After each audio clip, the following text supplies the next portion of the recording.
The late afternoon sun cast long shadows across Mark Hargrove's study, where his wheelchair sat positioned by the floor-to-ceiling windows. The room, despite its luxurious furnishings and state-of-the-art technology, felt more like a prison than a sanctuary. Mark's hands rested motionless on the wheelchair's controls, his expensive suit jacket draped carefully across his shoulders, a reminder of his former life. If you love your family and want to listen to amazing and shocking stories, click on subscribe and avoid 20 years of bad luck in your life. Security cameras tracked movement at the front gate, alerting him to the arrival of yet another caregiver, the 47th one this year, if his count was correct. He didn't bother turning round when the door opened behind him. "Mr. Hargrove," the voice was clear, steady. "I'm Sophie Chen, your new caregiver." Mark continued staring out the window, observing the carefully manicured gardens that he could no longer walk through. The accident had taken more than just his mobility. It had stripped away his identity as a tech innovator, a leader, a man of action. "The agency briefed me about your condition," Sophie continued, moving into his line of sight. She was younger than the previous caregivers, probably in her late 20s, wearing simple scrubs and carrying a professional-looking tablet. Her dark hair was pulled back in a practical ponytail, and she wore no jewelry except for a simple watch. "I've reviewed your medical history and physical therapy requirements." Mark's response was a slight tilt of his head, the minimum acknowledgement he could offer while maintaining his distance. He'd perfected this routine over the past 8 months, remained detached, unresponsive, until they eventually quit in frustration. Sophie, however, seemed unfazed by his coldness. She moved around the study with purpose, familiarizing herself with the equipment while maintaining a steady stream of conversation. Not the usual patronizing small talk, but practical observations and quick, efficient questions about his preferences for daily routines. "Your medical equipment is top of the line," she noted, examining his wheelchair's controls. "But the positioning of your desk could be optimized for better access. Would you mind if I made some adjustments?" Without waiting for his response, she began rearranging things, her movements precise and thoughtful. Mark found himself watching her, despite his determination to remain disinterested. She worked with the confidence of someone who knew exactly what they were doing. Later that afternoon, unfamiliar smells wafted from the kitchen. Mark's usual meal schedule consisted of whatever his house staff prepared, following strict nutritional guidelines but lacking any real thought or creativity. The sound of efficient cooking and the occasional clatter of pots indicated something different was happening. Sophie appeared an hour later with a tray that didn't resemble his usual bland meal service. "Grilled salmon with quinoa and roasted vegetables," she announced, positioning the food in front of him. "The omega-3 South will help with inflammation, and I've included specific herbs known to support nerve health." Mark stared at the plate, noting the careful presentation and the subtle aromatics. It was the first time since the accident that someone had prepared a meal specifically thinking about both his condition and his potential enjoyment of the food. "I don't expect you to become best friends with me," Sophie said, arranging his utensils. "But I do expect you to take care of yourself, and that includes proper nutrition." Her tone was matter-of-fact, without any hint of pity or condescension. Mark picked up his fork, a small movement that required more effort than he cared to admit. The fish was perfectly cooked, and the combination of flavors was surprisingly complex. He took another bite, then another, aware of Sophie's quiet satisfaction as she busied herself organizing his medications. By the end of the day, Mark had spoken exactly 3 words. "The food's good." It wasn't much, but it was more than he'd said to any caregiver in weeks. Sophie simply nodded, continuing her work as if his response was neither a victory nor a surprise. As darkness fell and Sophie prepared to leave, she left a printed schedule on his desk. "Tomorrow we'll start with some new exercises," she said. "Nothing dramatic, but I have some ideas that might interest you." Her tone suggested this wasn't up for debate. Mark watched her gather her things, noting the efficient way she moved, the quiet confidence in her manner. Something about her approach was different.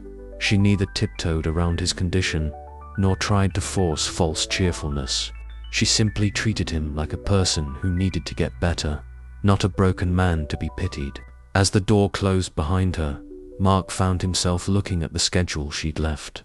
For the first time since the accident, he felt a tiny spark of something that might have been curiosity. He quickly suppressed it, reminding himself that she'd probably quit within a week, like all the others. Still, he couldn't help wondering what ideas she had in mind for tomorrow. Mark's tablet screen illuminated his face in the dimly lit study, casting a blue glow across his features. The video playing showed a demonstration of an experimental rehabilitation system from a tech startup in Singapore. Patients moved through virtual environments while sensors tracked their progress, measuring minute improvements in motor function. His fingers twitched involuntarily as he watched, muscle memory recalling countless hours spent developing his own technological innovations. Before the accident, Mark had been in the middle of developing an artificial intelligence system for medical diagnostics. His company, Hargrove Technologies, had been on the verge of a breakthrough. Now the project sat dormant, his team scattered to other companies, and his legacy reduced to newspaper articles and archived tech conference keynotes. Sophie entered the room with his morning medications, catching him quickly shutting off the tablet. She placed the pills on his desk with practiced efficiency, then paused, noticing the reflection of the paused video in the window. "Interesting project," she said, gesturing toward the tablet.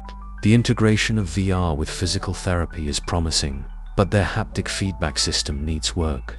Mark turned, surprised by her technical assessment. "You understand haptic technology?" "I did my master's thesis on neural interface design," Sophie replied, adjusting his wheelchair's position. "Before deciding to work directly with patients, I was headed for a career in medical technology development." The revelation hung in the air between them. Mark studied her with new interest, noting the confident way she handled the technical equipment in his room. Why the career change?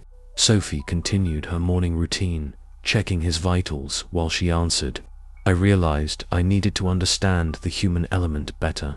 Technical solutions are meaningless if they don't address real patient needs." She paused, looking directly at him.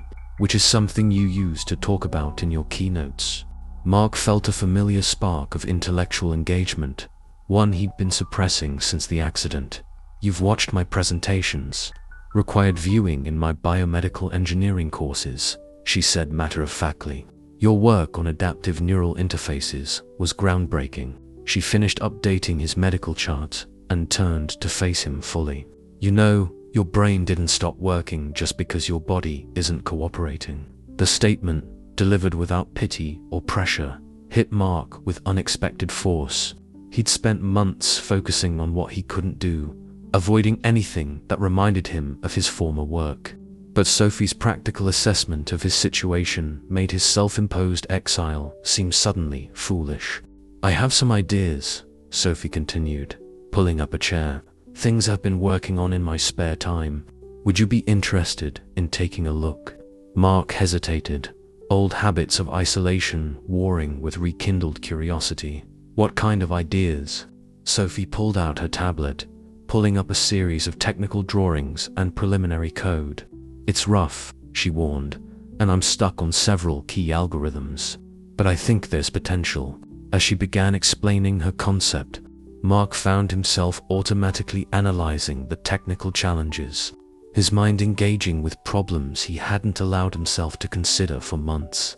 The project was ambitious but flawed, with several critical issues in the underlying architecture. "Your neural mapping sequence is backwards," he said, interrupting her explanation. "You need to reverse the signal flow and add a feedback loop here."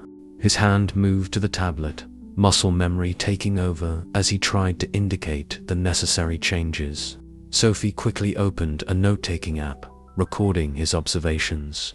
"What about the latency issues in the response time?" "Parallel processing," Mark replied, his voice gaining strength as he delved deeper into the technical discussion. run multiple threads simultaneously, and implement a predictive algorithm to anticipate user input. They spent the next hour dissecting the technical challenges, with Sophie taking rapid notes as Mark pointed out potential solutions. His expertise in systems architecture complemented her understanding of medical applications, creating a natural back and forth that felt both familiar and energizing. As their discussion wound down, Mark realized he'd just engaged in the longest conversation he'd had since the accident. More importantly, he'd been thinking like his old self, focusing on solving problems rather than dwelling on his limitations. Sophie gathered her tablets, a slight smile playing at the corners of her mouth. "Same time tomorrow?" she asked casually. "I have some other projects you might find interesting." Mark nodded, already thinking about refinements to the algorithms they'd discussed. "Bring the complete dataset," he said, "and we'll need to run some simulations." As Sophie left the room, Mark pulled his tablet closer, opening files he hadn't looked at in months. His fingers moved across the screen with purpose, pulling up research papers and technical specifications. For the first time since the accident, he felt a sense of forward momentum, a connection to the person he used to be. The sun had shifted in the sky, casting new shadows across his desk, but Mark barely noticed, absorbed in the familiar world of technical problems and potential solutions. Sophie had done more than just engage him in a project. She'd reminded him that his value wasn't limited to his physical capabilities. The garage of Sophie's modest rental house looked nothing like the typical living space extension. Instead of stored boxes and old furniture, the space had been converted into a makeshift laboratory. Laptops and monitors covered a long workbench, while prototype devices and testing equipment filled several metal shelving units. Motion capture cameras were mounted strategically around the room, their lenses focused on a clear area in the center. Mark's wheelchair moved smoothly over the threshold as Sophie guided him inside. After weeks of technical discussions in his study, she'd finally agreed to show him her actual working prototype. The garage door closed behind them with a mechanical whir, sealing them in her private workspace. "It's not exactly Hargrove Technologies," Sophie said, moving to power up her systems, "but it gets the job done." Mark surveyed the setup with an engineer's eye. Despite the limited resources, the equipment was arranged with precision and purpose. Multiple cooling fans hummed quietly, keeping the computer systems at optimal temperature. "How long have you been working on this?" 3 years, Sophie replied, typing commands into her main workstation. "Started in grad school, continued between shifts at the hospital." Screens came to life around them, displaying complex diagnostic readouts and real-time data streams. A holographic projection appeared in the center of the room. "Traditional physical therapy relies heavily on repetitive movements," Sophie explained, manipulating the display. "Patients often lose motivation because the exercises are boring and progress is difficult to measure." The hologram showed a simple virtual environment, a garden with various interactive elements. "My system combines augmented reality with precise motion tracking. Patients perform their exercises within the virtual space, but the experience is gamified. Each movement has a purpose within the virtual world." Mark watched as Sophie demonstrated, her movements tracked perfectly by the system. Virtual flowers bloomed where she reached. Paths appeared where she stepped. The neural interface. Sophie picked up what looked like a modified VR headset. It monitors brain activity during the exercises, adapting the difficulty based on real-time feedback. The system learns from each session, creating personalized rehabilitation programs. Mark moved closer to examine the headset. The integration of hardware and software was elegant, showing a deep understanding of both medical needs and technical constraints. "The response time is impressive. That's where your feedback helped," Sophie said, setting up a demonstration sequence. "The parallel processing implementation solved our latency issues. Here, watch this." She initiated a complex movement sequence. The system responded instantaneously, creating a seamless interaction between physical movement and virtual response. But what caught Mark's attention was the neural feedback display, a real-time visualization of brain activity during the exercise. You're not just tracking movement, he realized, studying the patterns. You're monitoring neural pathway development. The system is actually helping to rebuild neural connections. Sophie nodded, her excitement evident. Early tests show a 40% improvement in recovery rates compared to traditional methods. And because patients enjoy the process, they're more likely to maintain their exercise routines. Mark's mind raced with possibilities. The applications extended far beyond basic physical therapy. This could revolutionize rehabilitation for stroke victims, spinal cord injuries, and numerous neurological conditions. This is groundbreaking, Sophie. Why haven't you published? Her expression tightened slightly. I needed to be sure it worked, and she hesitated. The last time I approached a medical tech company, they tried to claim ownership of the intellectual property, said my research was done using their hospital's resources. Before Mark could respond, a notification flashed on Sophie's security monitor. 3 men in dark suits were approaching the garage. They moved with purpose, their body language suggesting this wasn't a casual visit. Sophie quickly shut down the holographic display. They found me, she whispered, her voice tense. Nexacorps, lawyers. They've been trying to force me to sign over the patents. Mark's expression hardened. He recognized the predatory behavior. Large corporations attempting to steal innovations from independent developers. He'd dealt with similar tactics in his early days, before he had the resources to protect himself. The knock on the garage door was sharp, authoritative. Ms. Chen. This is Thomas Reid from Nexacorp's legal department. We need to discuss your ongoing research activities. Sophie's hands trembled slightly as she saved her work and initiated an emergency backup. They're claiming I violated my employment contract by working on personal projects while employed at their teaching hospital.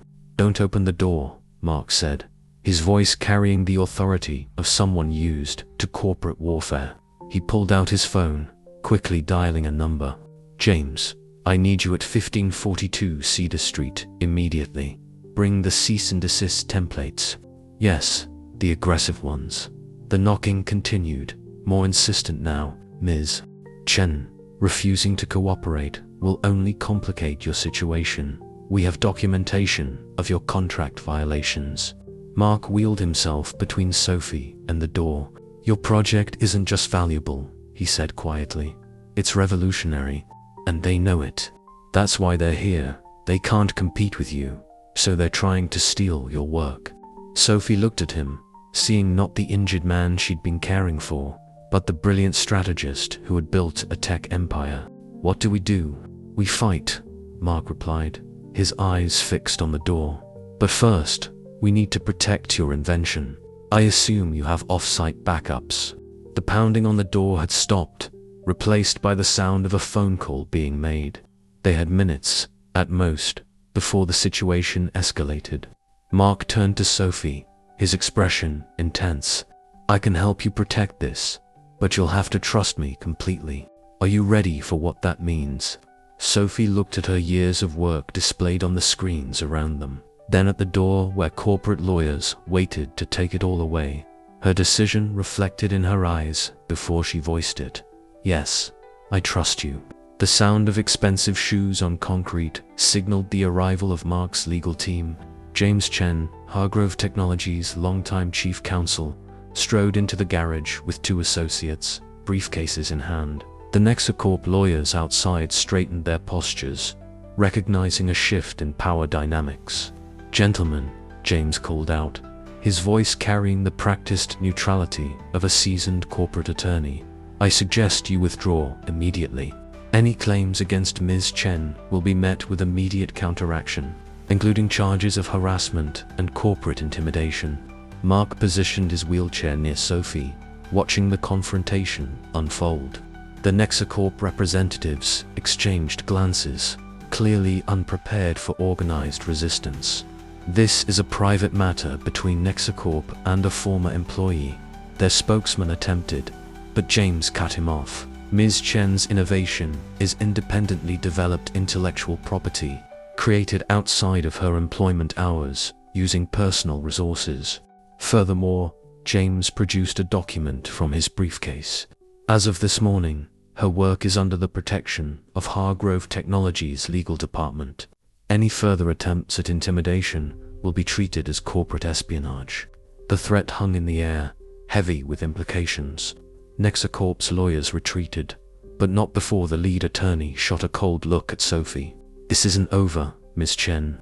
After they left, Sophie sank into her desk chair, the adrenaline drain visible in her posture. "They'll be back, won't they?" "Yes," Mark answered, his voice hard with experience. "But next time, we'll be ready." He turned to James. "I want full protection protocols, patent applications, copyright registrations, everything. And I want security details on both locations." James nodded, already typing on his tablet. "I'll have the paperwork ready within the hour. Ms. Chen, we'll need you to sign several documents." After the legal team left to prepare the necessary protections, silence fell over the garage. Sophie stood by her workbench, fingers tracing the edge of a prototype neural interface. "I never wanted this kind of fight," she said quietly. "I just wanted to help people." Mark moved closer, noting the tension in her shoulders. "Tell me why," he said. "Why did you really develop this system?" Sophie was quiet for a long moment, her hands still resting on the device. "When I was 12, my brother had an accident, spinal cord injury. The doctors said he'd never walk again." She turned to face Mark, her professional composure cracking slightly. "We couldn't afford the best rehabilitation programs. He tried, but the traditional therapy was so monotonous, so discouraging. He gave up after 6 months." Understanding dawned in Mark's eyes. Sophie's dedication to patient care, her determination to make therapy engaging and accessible. It all stemmed from personal experience. "What happened to him?" Mark asked gently. "He adapted, learned to live with his limitations. But I always wondered if the therapy had been different, if he'd had better tools, better support." She gestured at her prototype. "That's why this has to be accessible, not just for people who can afford the best care, but for everyone who needs it." Mark absorbed her words, seeing his own situation reflected through a different lens. "And that's why you became a caregiver, to understand what patients really need." Sophie nodded. "Technical solutions are worthless if they don't address the human element. My brother taught me that." She met Mark's gaze directly. "Just like you taught me that disability doesn't define capability." The personal revelation shifted something between them. Mark found himself sharing his own story, something he'd avoided discussing since the accident. "The night of my crash," he began, his voice low, "I was testing a new neural interface system, pushing myself too hard, trying to meet impossible deadlines. I knew the risks, but I thought I was invincible." His hands gripped his wheelchair's armrests.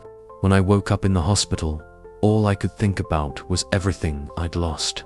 My independence, my work, my purpose." Sophie moved to kneel beside his chair, her presence offering silent support. "But you haven't lost your purpose, Mark. You've just found a new way to fulfill it." The intensity of the moment caught them both by surprise. Mark reached out, his hand finding hers. The touch was simple, but carried the weight of shared understanding. "I'll help you protect this project," he said firmly. "Not just from Nexacorp, but from anyone who tries to exploit it. We'll make sure it reaches the people who need it most." Sophie squeezed his hand, her determination matching his. "We'll need resources, protection. You have them," Mark assured her. "But more importantly, you have something they can't buy or steal. Genuine understanding of what patients need. That's what makes your invention truly revolutionary." A notification pinged on Sophie's computer, indicating James had sent the initial protection documents. The reality of their situation returned, but now they faced it together. The shared purpose, stronger than their individual fears. Mark pulled up to Sophie's workbench, examining her latest prototype designs. "Show me everything," he said. "Every detail, every idea you haven't had time to develop. We're not just protecting your invention, we're going to perfect it." As Sophie began explaining her complete vision, the garage transformed from a hiding place into a fortress of innovation. The threat from Nexacorp still loomed, but now they had something more powerful than corporate backing. They had a shared mission to transform lives. Born from their own experiences with adversity, the conference room at Hargrove Technologies headquarters buzzed with activity. Screens displayed real-time social media responses to their crowdfunding campaign, while Mark's team coordinated with medical technology journalists. In the center of it all, Sophie stood before a group of potential investors, demonstrating her rehabilitation system. "The neural interface adapts to each patient's specific needs," she explained, navigating through the virtual environment with practiced ease. The holographic display showed real-time brain activity mapping, drawing impressed murmurs from the audience. Recovery patterns that typically take months to establish can be achieved in weeks. Mark watched from the side, noting the mix of excitement and skepticism on the investors' faces. The campaign had raised significant funds in its first week, but they needed more than money. They needed credibility within the medical community. Dr. Sarah Martinez, a leading neurologist, raised her hand. "Ms. Chen, while your interface design is impressive, there's limited peer-reviewed research supporting this approach to neural rehabilitation. How do you respond to concerns about empirical validation?" Before Sophie could answer, another voice cut in. "The entire premise is fundamentally flawed." Dr. Richard Webster, a prominent rehabilitation specialist, stood up. "Gaming interfaces can't replace proven therapeutic methods. This is technology for technology's sake, not serious medicine." Sophie maintained her composure, but Mark could see the tension in her shoulders. "With respect, Dr. Webster, our preliminary trials show a 40% improvement in recovery rates. We have data from 3 independent testing groups, uncontrolled studies with small sample sizes." Webster interrupted. "This kind of untested technology gives patients false hope. It's irresponsible to promote it without years of clinical trials." Mark moved his wheelchair forward, commanding attention. "Dr. Webster, correct me if I'm wrong, but don't you sit on Nexacorp's medical advisory board?" The room fell silent. Webster's face reddened slightly. "My professional affiliations have nothing to do with, they have everything to do with your objections," Mark stated firmly. "Especially considering Nexacorp's recent patent applications for surprisingly similar technology." He gestured to James, who distributed documents to the audience. Applications that were filed suspiciously soon after their failed attempt to acquire Ms. Chen's research. The atmosphere in the room shifted. Other doctors began examining the documents, whispering among themselves. Dr. Martinez studied the patent applications with narrowed eyes. "These are remarkably similar to Ms. Chen's work," she observed. "The base architecture is almost identical." Sophie stepped forward, her voice steady. "I invite any medical professional here to examine our trial data. We've documented every session, every improvement, every setback. This isn't about replacing traditional therapy. It's about enhancing it, making it more accessible and effective." She pulled up detailed recovery statistics on the main screen. "But more importantly, I invite you to talk to our test subjects, people who had given up on recovery until they tried this system. Their stories aren't just data points. They're proof that innovation in rehabilitation is possible." The presentation continued, but the tone had changed. More doctors asked detailed technical questions rather than dismissive criticisms. Investment representatives took extensive notes. Even those who remained skeptical couldn't ignore the compelling results. After the presentation, Mark found Sophie in her temporary office, reviewing feedback from the session. "You handled Webster perfectly," he said, moving beside her desk. "He wasn't entirely wrong," Sophie admitted, pulling up patient data. "We do need more extensive trials. But that takes time, and patients need help now. She ran her hands through her hair, a rare sign of frustration. How do we balance proper validation with urgent need? Mark considered the problem. What if we partner with teaching hospitals? Offer the system for supervised trials while continuing development. That would mean delaying the public release, Sophie noted. The crowdfunding supporters won't like that. They'll understand if we're transparent about our goals. Mark pulled up the campaign page. We'll update the timeline, explain our commitment to thorough testing, show them we're putting patient safety first. Sophie nodded slowly, then smiled. That's why we make a good team. You understand both the business and the ethics. The moment was interrupted by James entering with new reports. We've got media coverage from the presentation. Mixed reactions, but trending positive. However, he handed them a legal brief. Nexicorp is pressing forward with their patent claims. They're arguing prior art. Mark skimmed the document, his expression darkening. They're trying to tie up the technology in legal battles until they can push their version to market first. We can fight this, James assured them, but it will take time and resources. Sophie stood, moving to the window overlooking the city. While we fight in court, people who could benefit from this technology have to wait. She turned back to Mark, determination clear in her eyes. We need to change the narrative. Make this about the patients, not corporate politics. Mark wheeled closer, ideas forming. The medical technology conference next month. Instead of a standard presentation, what if we bring in actual patients? Let them demonstrate their progress live. Risky, James cautioned. Live demonstrations can go wrong, but authentic, Sophie countered. No corporate spin, just real people showing real results. She began typing rapidly on her tablet. We could select patients with different conditions, show the system's versatility. Mark watched her work, admiring her unwavering focus on the end goal, helping patients. Despite the corporate battles and professional skepticism, she never lost sight of why she'd created the technology in the first place. Schedule it, he told James, and reach out to independent medical journalists. It's time to show the world what real innovation looks like. As the legal team left to make arrangements, Mark and Sophie remained, planning their next moves. The challenge ahead was daunting, but they faced it with shared purpose and growing trust in each other's strengths. Whatever happens at the conference, Sophie said quietly, thank you for believing in this. In me. Mark reached for her hand, the gesture becoming natural between them. You made me believe in possibilities again. That's worth fighting for.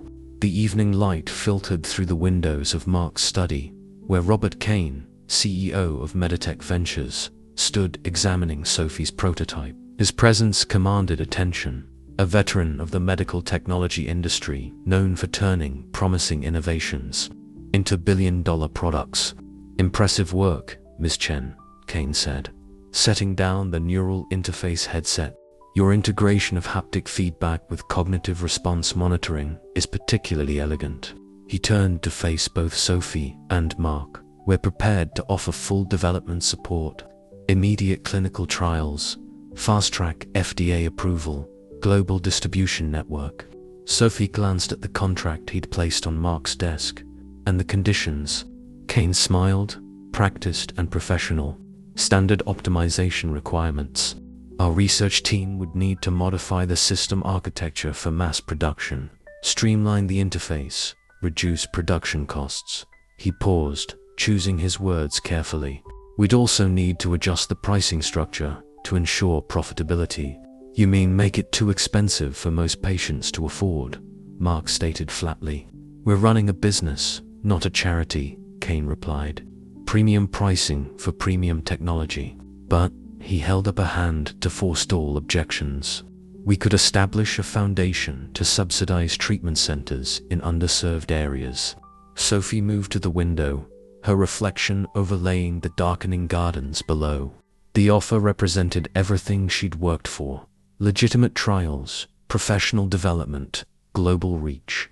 But Kane's proposed changes would transform her accessible rehabilitation tool into a luxury product.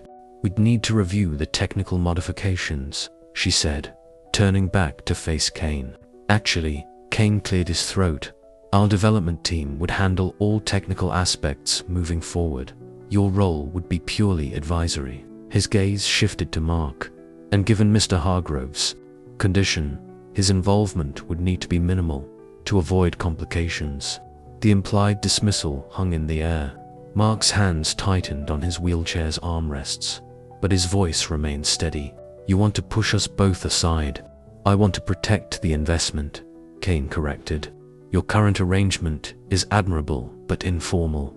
A professional development team, free from personal entanglements, would be more efficient.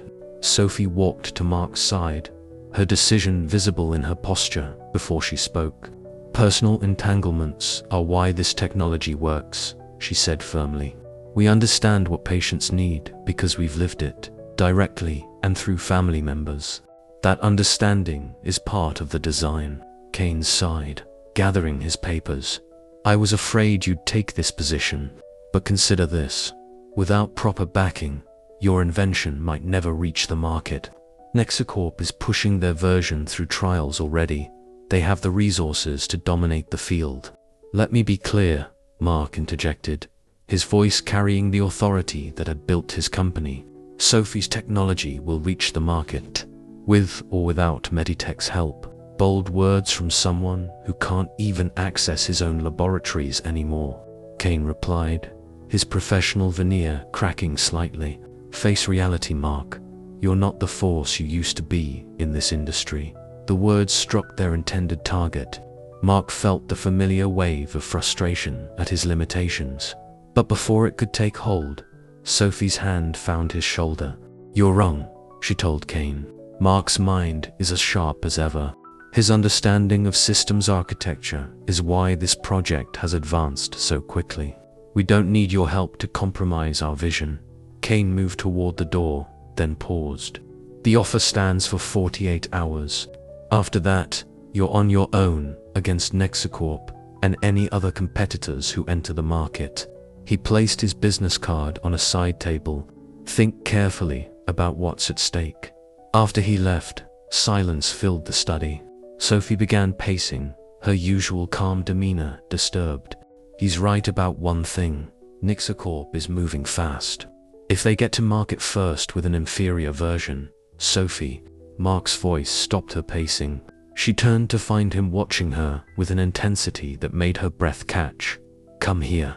She moved to his side, perching on the edge of his desk. The evening light cast soft shadows across her face, highlighting the worry in her eyes. What do you want? Mark asked simply.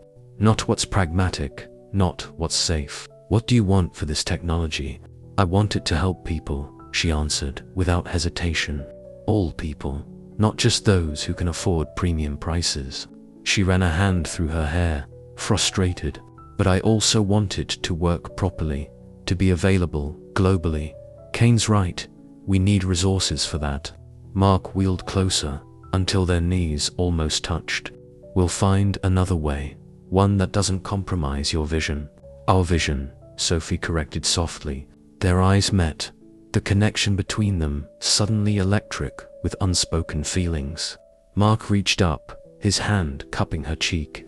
Sophie leaned into the touch, years of professional distance dissolving in the gesture. When their lips met, it felt like the natural conclusion 2 months of growing trust and understanding. The kiss was gentle but charged with meaning, acknowledgement of their shared passion for the project, their mutual support, their gradual transformation from caregiver and patient to equal partners. When they finally separated, Sophie rested her forehead against Mark's. Kane was wrong about personal entanglements too, she whispered. They don't make us weaker, they make us fight harder. Mark smiled, his thumb tracing her cheekbone. Then let's show them what we can do together. No compromises, no backing down. Sophie straightened, new determination in her expression. We'll need a different approach to funding, something that maintains our independence. I have some ideas, Mark said, already turning to his computer. But first, he pulled her back down for another kiss, this one carrying a promise of more to come. The rejected contract lay forgotten on the desk, while outside, the garden lights came on automatically, casting a warm glow through the windows. They had chosen their path, not the easiest one, but the one that felt right for both of them. The security footage played on Mark's tablet with crystal clarity.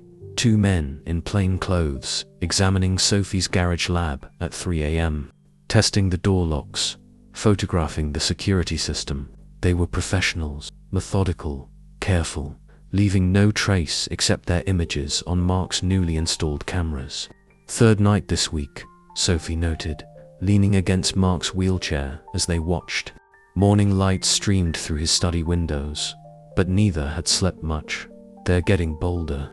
Mark switched to another camera feed, showing a black SUV parked a block from Sophie's house.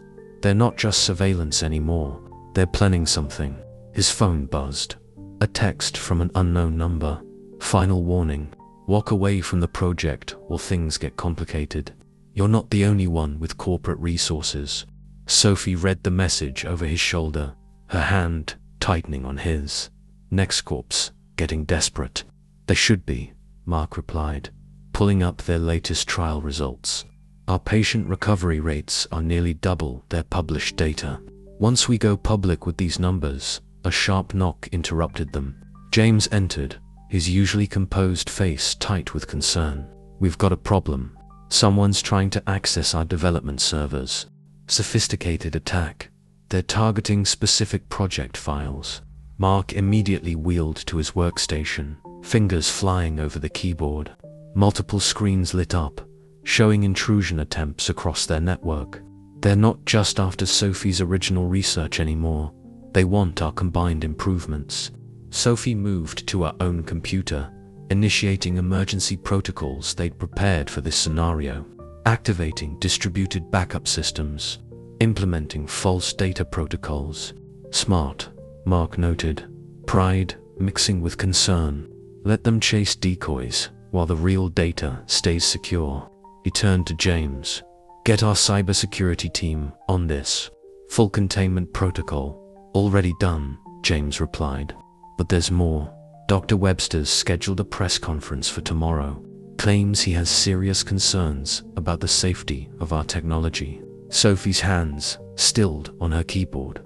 He's going to try to discredit us publicly before we can release our trial results. Classic timing, Mark growled. Hit us with cyber attacks while undermining our credibility. Make it look like we're the ones being unethical. He wheeled back from his desk, frustration evident in his movements. We need to move faster. Sophie knelt beside his chair, her voice low and intense. Mark, we can't rush this. One mistake, one patient injury, and they'll destroy everything we've built. He caught her hand, their fingers intertwining automatically now. I know, but we can't let them control the narrative either. He turned to James. Get me everything on Webster. Financial records, research history, speaking fees, especially anything connecting him to NextCorp. James nodded, already making calls. As he left, Sophie's phone chimed with an urgent message. Her face paled as she read it. What is it? Mark asked, noticing her reaction. My brother's care facility just called. They've had inquiries about his condition, his treatment history. Someone's digging into my past. She looked up, anger replacing fear. They're trying to find pressure points. Mark's expression hardened. That crosses a line. He pulled her closer, protective instinct mixing with strategic thinking. We need to get your brother somewhere safe, somewhere they can't use him against you. I know a private facility, Sophie said. Excellent care, completely secure. But, she hesitated. It's expensive. Done, Mark said, without hesitation. Make the arrangements. Use my personal account. Sophie started to protest, but Mark cut her off with a quick kiss. Partners, remember, in everything. Their moment was interrupted by another security alert. The SUV had moved closer to Sophie's house. You can't go back there, Mark said firmly. Not while they're watching. My research is already backed up, but we need to protect you too. He made a quick decision. Move in here. We have better security, and my medical facilities are better equipped anyway. The offer hung between them, carrying implications beyond immediate safety. Sophie studied his face, seeing not just concern, but longing, a desire to keep her close that matched her own reluctance to leave. Okay, she agreed softly, but we do this right. No distractions from the project. Mark smiled, touching her cheek. When have we ever let anything distract us from work? Their moment was interrupted by James returning with a thick file. You need to see this. Webster's been receiving regular payments through a shell company. Traced it back to a subsidiary of Nexacorp. Sophie moved to examine the documents, her scientific mind already analyzing patterns. These payments increased significantly after our first successful trials. They've been planning this takedown for months, Mark concluded. Webster's press conference is just the public face of it. The room filled with morning light as they spread out the evidence, building their counter-strategy. Sophie worked at her station while Mark coordinated with his legal team, their movements synchronized, complementing each other's strengths. We need to call Alan, Sophie said suddenly, naming Mark's former partner. His ethical oversight group has influence with medical licensing boards. If Webster's being paid to discredit medical innovations. Mark nodded, already dialing. Good thinking. Hit them with regulatory investigations while we protect our technical assets. As they worked, the tension in the room was undercut by a new energy, the strength of facing challenges together, not just as colleagues or romantic partners, but as a unified force against those who would corrupt innovation for profit. Whatever happens tomorrow, Sophie said during a quiet moment, I'm glad you're with me in this fight. Mark pulled her down for a quick, fierce kiss. Always. Now, let's show them what happens when they threaten the wrong people. The private dining room at the Hamilton offered a spectacular view of the city skyline, but neither Mark nor Sophie was admiring the scenery. Across the table sat Victor Chen, CEO of Global Medical Innovations. His reputation for solving difficult situations as well known as his company's $100 billion market cap. Let me be direct, Chen said, setting aside his untouched wine glass. Nexacorp is planning to destroy you. Not just your project. Everything. He slid a tablet across the table, displaying internal memos and strategy documents. They've allocated $50 million to their takedown campaign. Webster's press conference is just the beginning. Sophie scrolled through the documents, her face tightening. How did you get these? I have interests in several Nexacorp board positions, Chen replied smoothly. Their strategy is comprehensive. Legal challenges, media manipulation, technical sabotage. They'll burn through your resources before you can complete clinical trials. Mark studied Chen's face, reading the calculation behind the concern. And you're sharing this from the goodness of your heart. Chen smiled, acknowledging the skepticism. I'm sharing it because I have a solution. Global Medical can protect your project. Full funding, worldwide distribution, immediate clinical trials in our research facilities. He paused, letting the offer sink in. But there's one condition. Mark has to step aside, Sophie concluded, her voice flat. It's not personal, Chen assured them, but Hargrove's involvement complicates things. His reputation since the accident, the questions about his capability to oversee development. He spread his hands apologetically. The market needs clean, narrative lines. Brilliant young innovator, partners with established medical technology leader. That's a story we can sell. Mark's hands gripped his wheelchair's armrests, but his voice remained steady. And if we refuse, Chen's expression hardened slightly, then I can't protect you from Nexacorp. They'll destroy the project, tie everything up in litigation for years. By the time you clear your name, someone else will have developed similar technology. He turned to Sophie. All your work, wasted. All those patients who could have been helped, waiting needlessly. Sophie reached under the table, finding Mark's hand. The gesture wasn't lost on Chen. "I understand you've developed personal attachments," he said carefully. "But you have to think bigger. This technology could help millions. Are you willing to sacrifice that for one relationship?" "It's not just a relationship," Sophie replied, her voice firm. "Mark's technical insights have been crucial to the project's development. His understanding of neural interface architecture can be replicated by our research team," Chen interrupted. "We have hundreds of top engineers, unlimited resources." He leaned forward, his voice softening. "Sophie, be reasonable. You know Mark's condition limits his involvement. How long before it affects the project's progress?" Mark started to respond, anger flashing in his eyes, but Sophie squeezed his hand, standing up instead. "Mr. Chen," she said, her voice carrying the quiet authority she'd developed over months of defending their work, "you've fundamentally misunderstood something. This technology works because it was developed by people who understand disability from the inside. Not just theoretically, but personally." She moved behind Mark's wheelchair, her hands resting on his shoulders. "Mark's condition isn't a liability. It's one of our greatest assets. He tests every improvement, provides direct feedback on the user experience. His insights come from lived experience, not laboratory theory." Chen's expression shifted, reassessing the dynamics before him. "The market won't see it that way. They'll see risk, uncertainty. Then we'll change how they see it," Mark stated, covering Sophie's hand with his.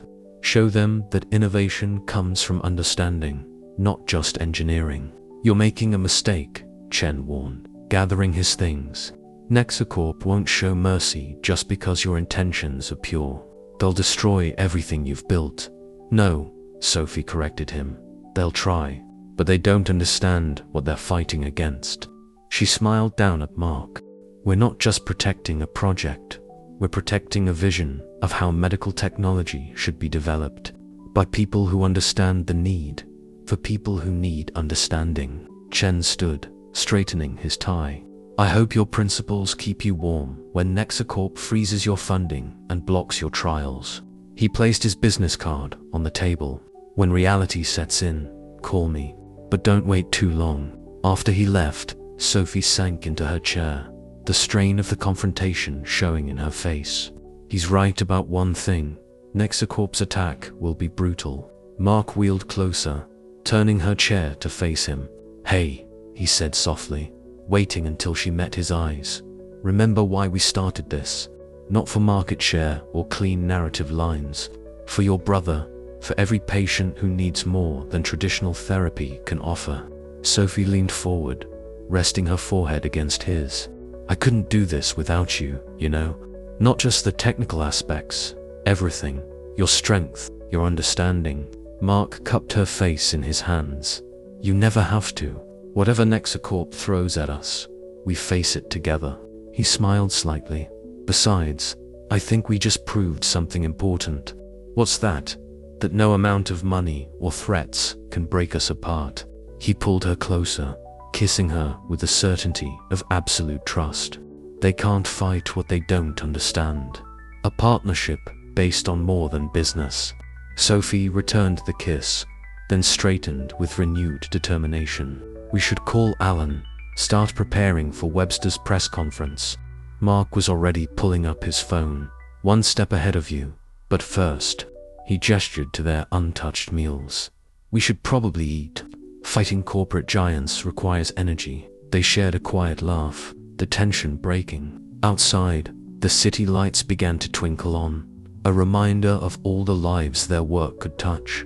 If they stayed true to their vision and each other, the Medical Innovation Conference's main hall hummed with anticipation. Hundreds of healthcare professionals, investors, and media representatives filled the seats, while a live stream connected to medical centers worldwide. On stage, Sophie's rehabilitation system waited under precise lighting, looking deceptively simple. Behind the scenes, Mark and Sophie monitored security feeds on multiple tablets, after Webster's press conference had failed to discredit them. Thanks to Alan's timely revelation of his paid connections to Nexacorp, they expected more direct interference. Security teams are in position, James reported, touching his earpiece. But Nexacorp's people are here in force. At least 20 operatives in the audience. Sophie adjusted her presentation notes, her hands steady despite the pressure. They'll try to disrupt the demonstration, challenge the patient testimonials. Let them, Mark said, his wheelchair positioned to allow him a clear view of both the stage and the security feeds. We're ready for them. The presentation began with Sophie introducing their system's basic principles. The audience listened intently, their attention caught by the elegant simplicity of the interface design. But when she moved to begin the live demonstrations, a voice cut through the hall. Before we proceed, Dr. Webster stood, his tone professionally concerned. I must raise serious safety considerations about this untested technology. Security moved to intercept him, but Sophie held up her hand. Actually, Dr. Webster, I'm glad you're here. She smiled, the expression carrying a confidence that made Webster hesitate. We have some interesting data to share about technology, testing, and corporate ethics. Mark wheeled onto the stage, triggering murmurs through the audience. This wasn't part of the announced presentation, but his presence commanded attention. Before our demonstrations, let's talk about how medical innovations should be developed, and who should develop them.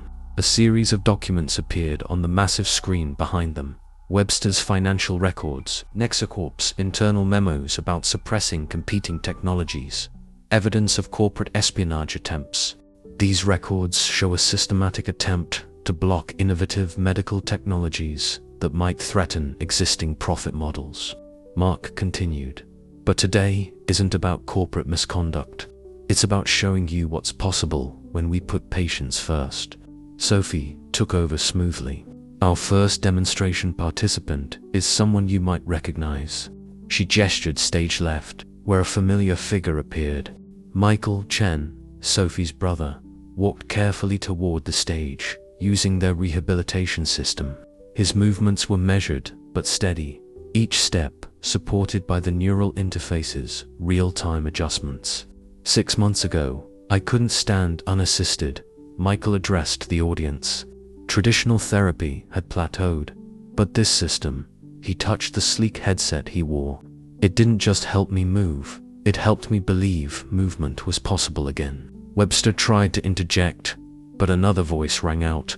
I can confirm those results. Dr. Sarah Martinez stood, her reputation for rigorous research lending weight to her words.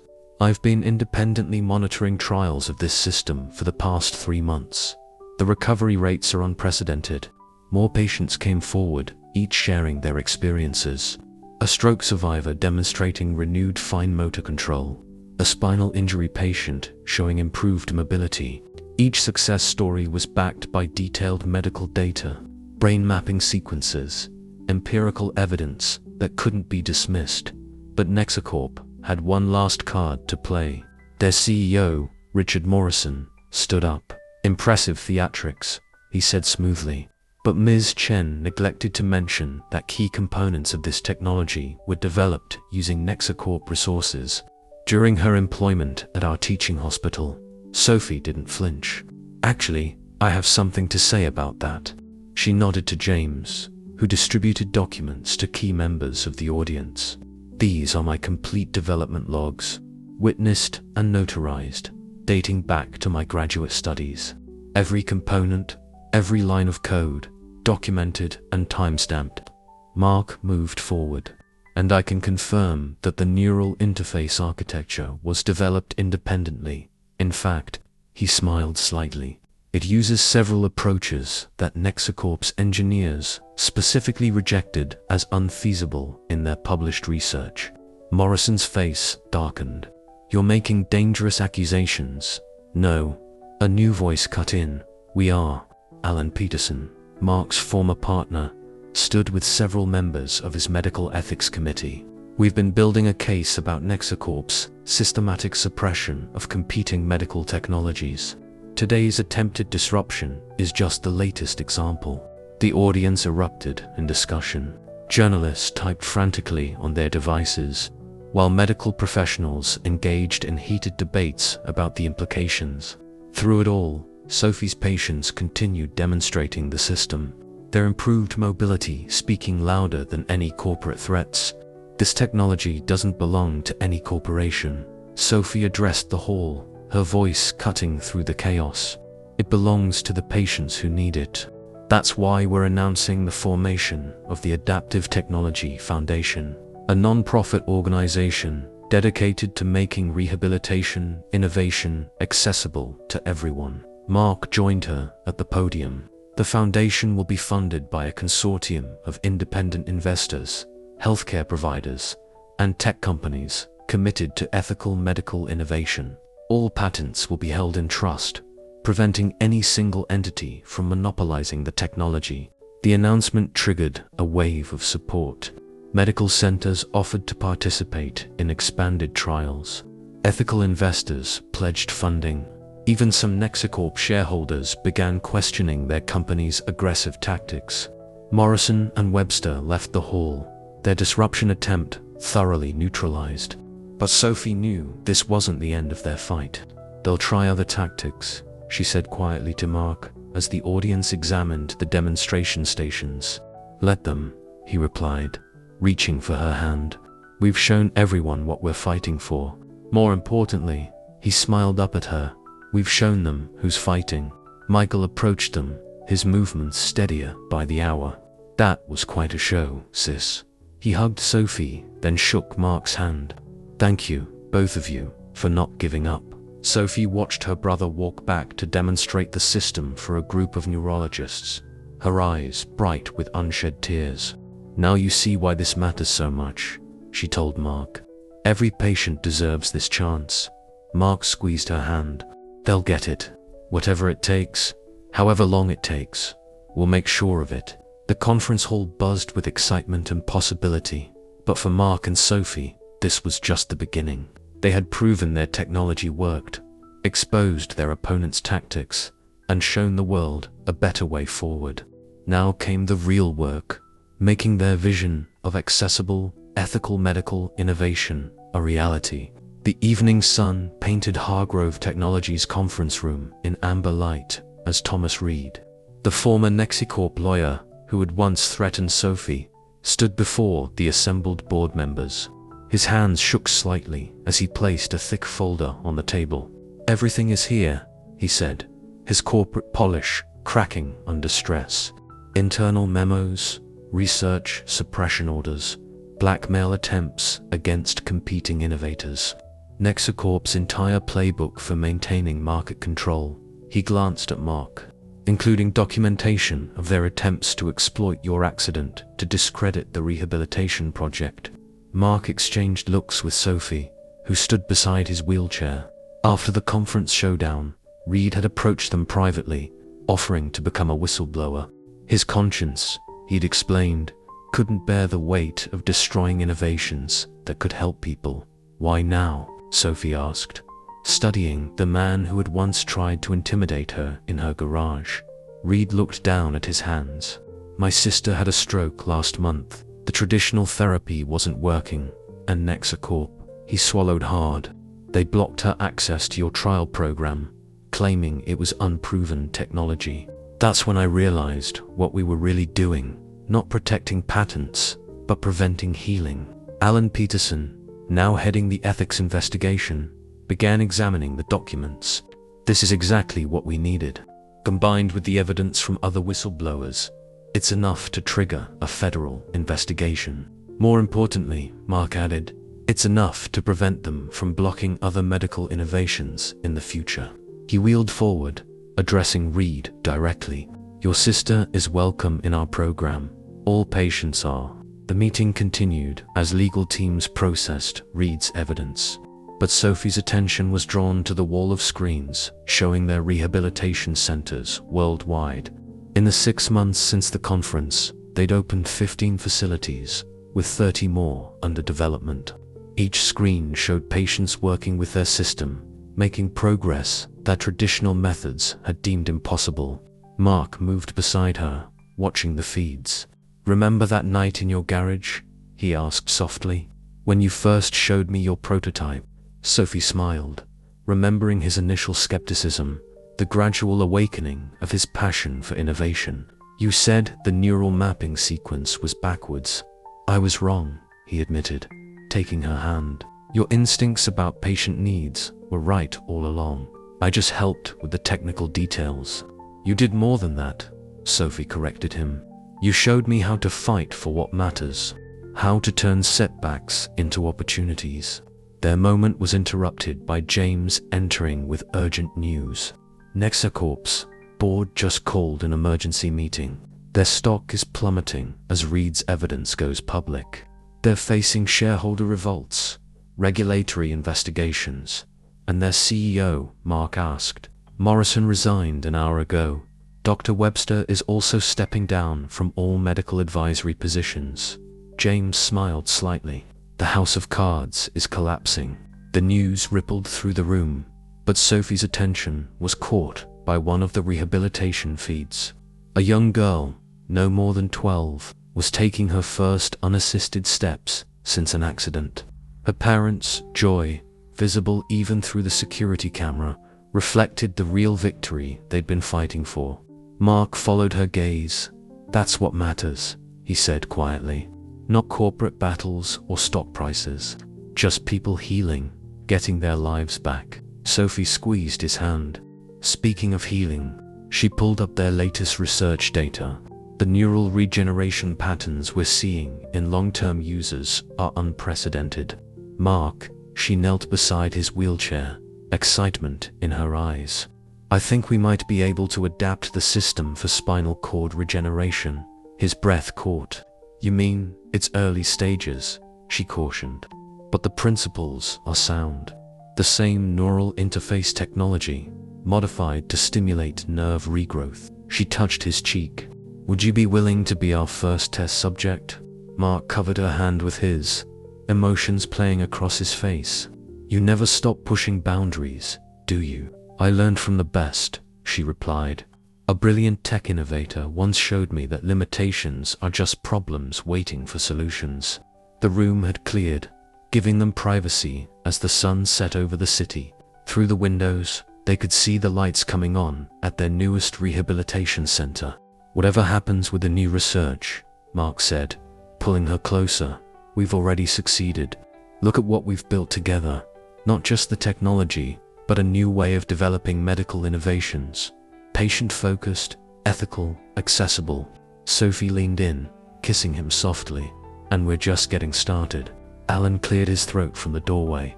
Sorry to interrupt, but the Patient Advocacy Board is waiting. They want to discuss expanding the Foundation's reach into rural areas. They shared a smile, knowing that each new challenge was just another opportunity to make a difference. Mark turned his wheelchair toward the door, Sophie falling into step beside him, ready to change more lives. She asked, with you? Mark took her hand as they moved forward together, always. Behind them, the screens showed dozens of patients working with their system, each one representing a life changed, a barrier broken, a limitation overcome. But perhaps the greatest transformation had been their own. From caregiver and patient to partners, innovators, and champions of ethical medical technology, the story that began with an accident and a determined young caregiver had become something larger, a testament to the power of understanding, innovation, and unwavering commitment to doing what's right. As they headed to their next meeting, both Mark and Sophie knew that their journey wasn't ending. It was evolving, growing, reaching more lives with each passing day. And in that evolution lay the true victory, not just over corporate greed or physical limitations, but over the very notion that profit should ever take precedence over human healing. They had shown the world a better way forward, and they would continue to lead by example, one patient, one innovation, one breakthrough at a time.